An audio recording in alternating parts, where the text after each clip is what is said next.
Alin ang mas importante? Ito, tubig o pagkain? Sinong pipili? Sinay naman kasi namili si catering. Oh, catering. Hindi, sinay na. Mami Bear. Ako Alin mas tubig. importante? Tubig. Ito, sa catering ang pagkain. Okay, bakit Wala akong importante? magagawa. Okay. Wala akong magagawa. Sige. Okay. Bakit importante ang tubig? Nice. Ikaw muna, Mama Bear. Ha? Ikaw muna.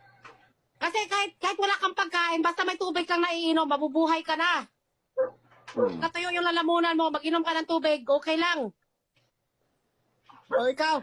Ay, Ikaw. Jai! Nakakahiya ka, ano? Puro tubig lang yung laman yung tiyan mo. Paano na pag binalsamar ka na pag binusbusan yung tiyan mo? Walang lalabas na mga kinain. Puro tubig. Oh my God, nakakahiya yan. Kaya huwag ka na mamatay, Nay. Kawawa naman magbalsamar sa'yo kung puro tubig ilalabas. Mayaman kami dito sa Korea, hindi na kami binabalsa mo, sinusunog na lang kami, wala nang pakialam dito yung nagabalsa mo sa amin. Diretso na agad kami sunog. Kaya wag ka Ay, hindi. wag mo nang problema. Mas importante yung pagkain. Mm. Oo. Wala kaming kinakain, pero importante sa amin yung pagkain. Ba't mo nasabi? Na importante yung Sanay pagkain.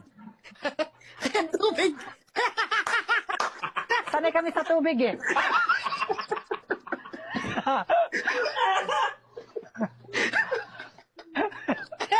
Tubig ka natin.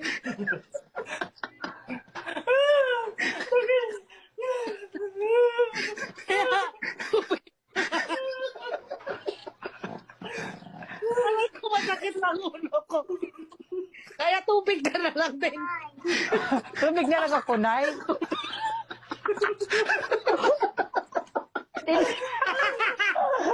Importante talaga. Hoy! Importante talaga yung tubig. Kapag walang mamam, inom na lang ng tubig. Oh, drink water 3 times a day.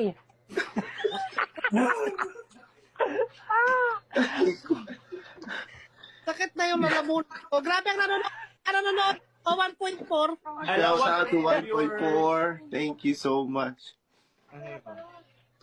Grabe. Sakit na ko eh.